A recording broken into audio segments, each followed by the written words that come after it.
All right. I just got home from a very long day at Toronto International Film Festival. We just finished day 2. I didn't do any recap after day 1 just because things were so crazy by the end with Sentimental Value, and I was going to my friend's place and I missed the streetcar and it was just chaos. I didn't have a moment to like film anything. I'm gonna have to film my reviews for Erupcja and The Eyes of Ghana, and specifically Sentimental Value because people have been asking for it. I'm gonna have to do that tomorrow, but I thought I'd just kind of like go through some of the things that we did today as I like go through my bag. All right, we're here for day 2 of the festival.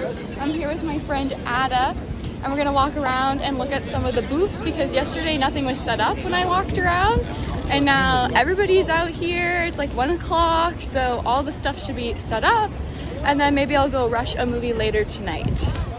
Yeah. So I got this so nice tote bag from Intrepid. They're like a travel place, and we just have to like wait in the line for like maybe 5 minutes and like sign up for like a newsletter, of course. But then we got like a free photo op and the free bag, so that was awesome. Another photo op that we got to do with the coffee place, me and my friend, so that was cool. And then like the Eyes of Ghana, I got a film strip. So I've been carrying around this for like over 24 hours, and I hate that I've been carrying it because it's probably got really damaged, but at least I'm home and I can lay flat now. I got one of the magazines, one of the Screen magazines. Usually they put out like one of these each day of the festival. I got that yesterday. I got this one from Intrepid, which I think just has a bunch of like destination stuff in it, but I thought it'd be good for like collages maybe, so I kept it. I got 3 of these free samples of these Cadbury fingers, and I can't even have chocolate. I am allergic to chocolate, but you can't say no to free stuff. Like, these things are flipping expensive, so I don't know when the expiry date is. Oh, October, so I guess, and one of them's November, so I guess like maybe I should just give it to my family now, or maybe somebody at work or something. But this would have been like a perfect idea for like stocking stuffers, because at the coffee place they were giving out free coffee, and I don't drink coffee, but me and my friend, we got some little coffee packets, and these are good till 2027, and like these would make like such nice little stocking stuffers, and they're like nice quality coffee, 100% Arabic coffee. Like, we just waited in the line again for like maybe 5 minutes, and usually I skip the La Asa, totally mispronounced that coffee brand. Usually skip their booth because they're there every year, and the line's really big, but my friend wanted to try it out, and I'm glad we did because we got that photo op as well and the printout, so that's good memories. And these are good stocking stuffers, so maybe I'll give that as stocking stuffers. These cute little postcards from the Inside Out booth, which are nice. Love them. I got a free ticket from them last year to go see the piano lesson, so it was great to check out their booth this year. They also gave me some stickers. I got this carabiner sticker, so that's fun.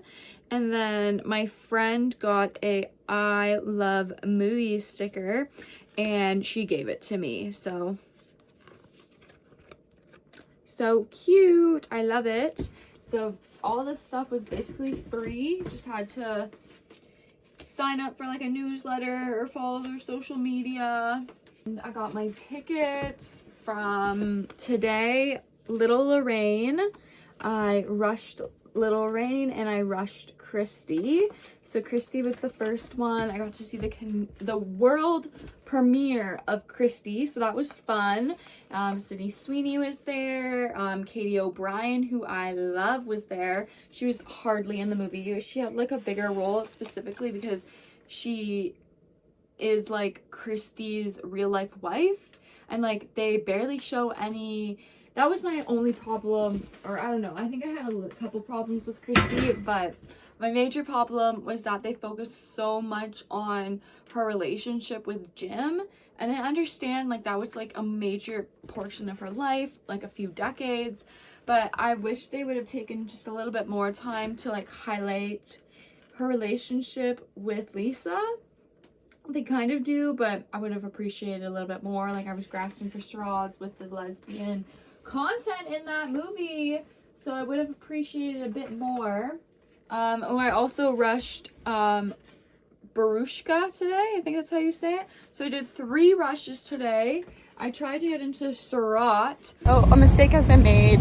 I thought Surat was at the TIFF Lightbox, and I was literally just at Scotiabank. Got out of Little Lorraine at Scotiabank, and I walked all the way down to Lightbox. I've been standing in the rush line for like 10 minutes, and I was double checking because I was wondering what everybody was waiting for, if they were waiting for Surat.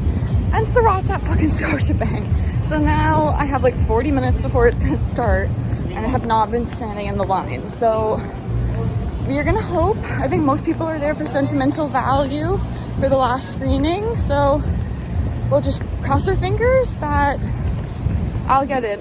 Oh my goodness, this was not the plan.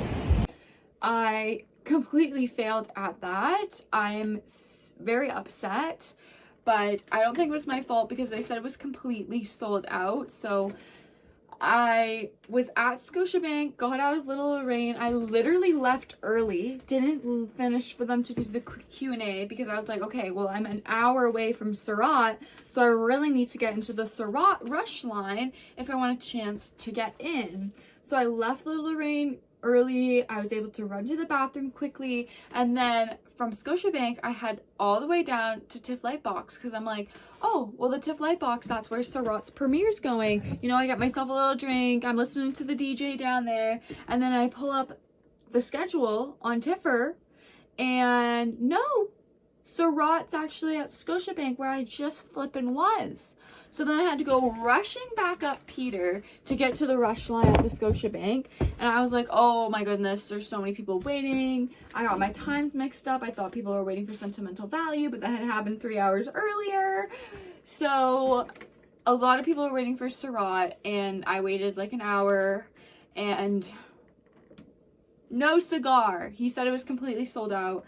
So I don't even know if like a couple people got into the line because I was just past the Good Life before the No Frills, in between like the parking garage. So I wasn't that close to the front of the line, but like I was closer. I wasn't around the corner just yet. So I'm sad that I missed that, but it is screening 2 more times. So I'll probably try and go see one of the other screenings during the week.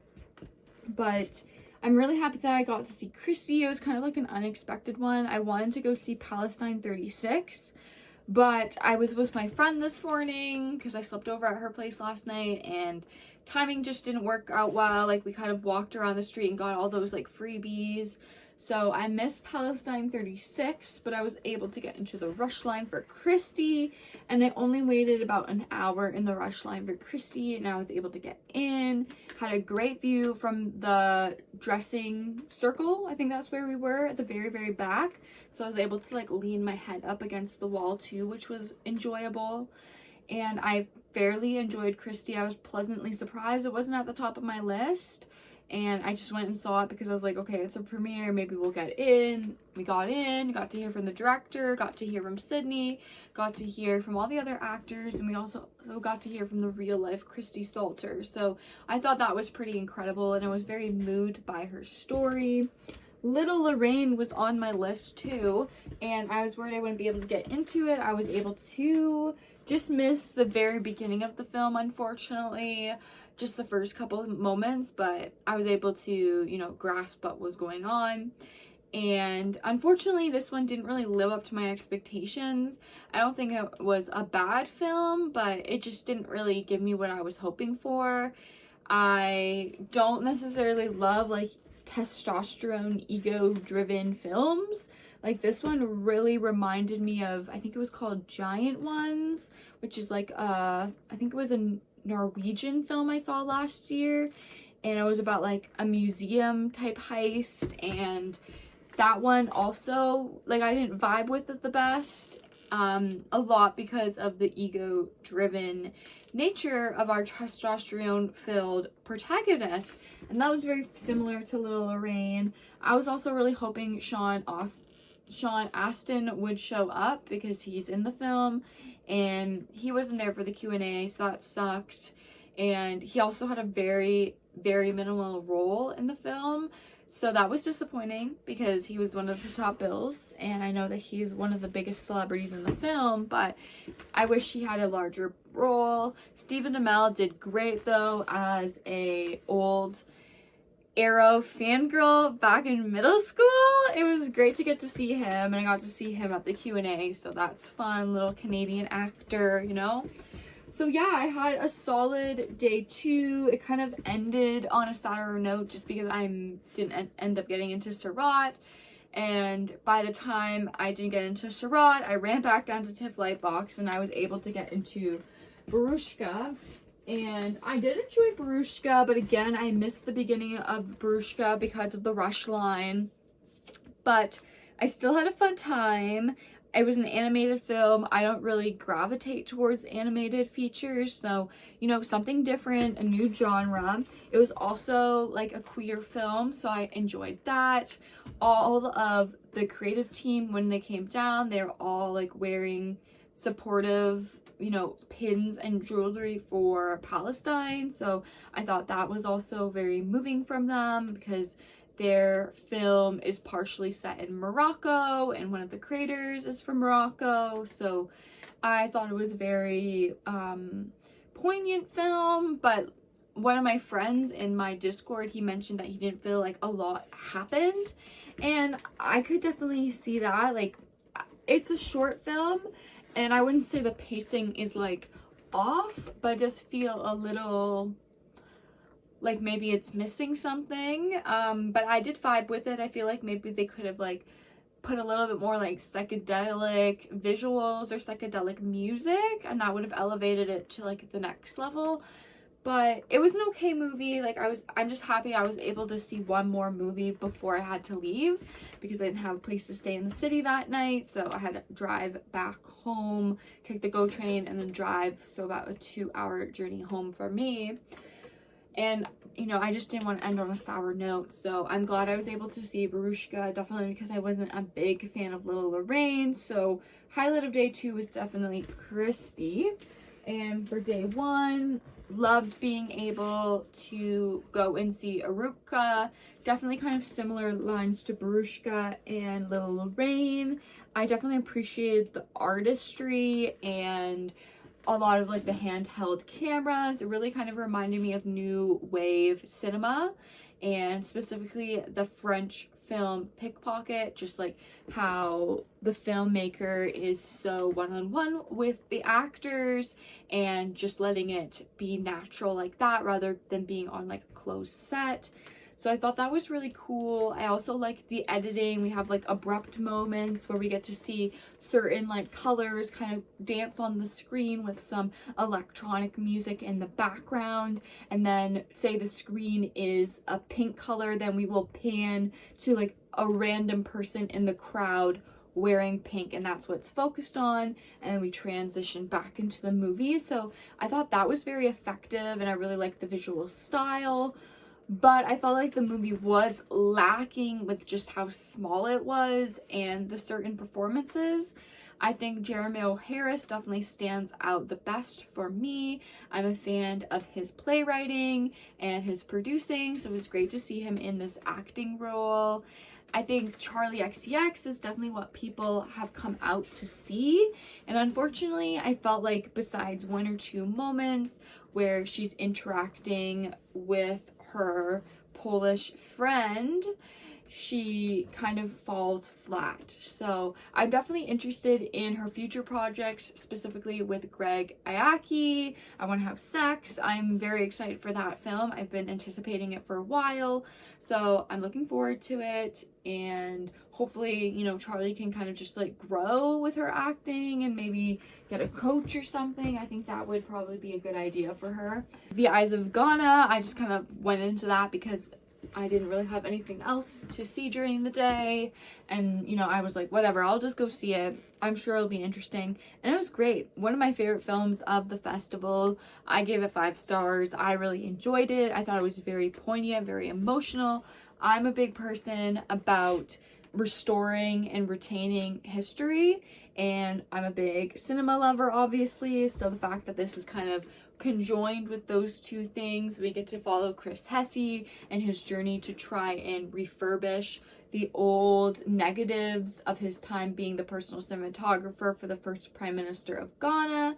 I thought that was, you know, very motivating. I thought the idea of restoring an old cinema in Ghana as well, the Rex, was also a very great idea, and I think this movie could be very awards potential in certain documentary categories, just because I think a lot of other filmmakers would be moved by the film too, and specifically the end, just seeing, you know, the new voices of Ghana and how so many of them want to have a big part of their history, and cinema has always been a big part of their history. So really loved it. From Higher Ground, the Obama's production company, so they definitely have money behind them.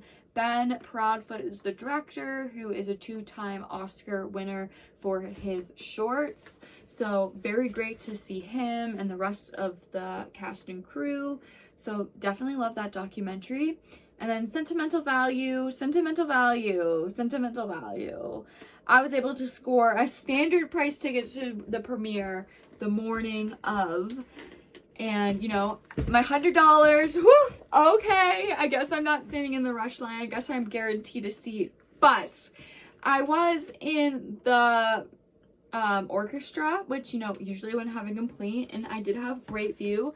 But because I don't know Norwegian and I'm relying on those subtitles, it was extremely difficult to read the subtitles over the people's heads, because in Princess of Wales, the seats are not staggered. I don't know why they're not. They're the theater. Why are we not staggering seats so people can see better? So it was a struggle. Everybody was moving their heads and trying to read the subtitles, and usually the first word was cut off from me. So I tried to get the best I could understand. Luckily, the whole film's not in Norwegian, about 50-50 with English, and I was able to, you know, get the gist of the film. Definitely would say it's not my favorite Joachim Trier film. I still think Oslo, August 31st is my favorite one, and then I do really like The Worst Person in the World as well, but Oslo, August 31st will always be my favorite Joachim Trier film, I think. So I definitely think this one had a lot of build-up, and people were really excited about Sentimental Value, and I think there are moments that really work for me. And I would say the last half of the film, later portion of the film, really works for me. I really was starting to feel much more moved, and I have a sister that I'm not super close with, and we are estranged from our father. So, you know, seeing that similarity was also poignant for me, made me emotional at one point when Angus and Gustav have this conversation near the end, and you really see how Angus like sees Nora and Gustav as this like two sides of the same coin. Like, they are so similar, yet they don't want to believe that they're similar, and Angus just feels like she does not connect entirely to these two, like how they connect with one another. So I thought that was very poignant, and I really appreciated what Elle Fanning did in the film too. Stellan Skarsgård is definitely the standout of Sentimental Value, and I'm very excited for his awards prospects. So yeah, that is day 1. Day 2 of the festival. I am very excited for tomorrow. We have Left-Handed Girl at 12 p.m. So I really need to get to go to bed because it's almost 2 a.m. I'm so not ready. It's gonna be a long day tomorrow. I have to drive back home after at the end of the day as well. And then on Sunday I get my Airbnb. So, woo! Great first start of the festival.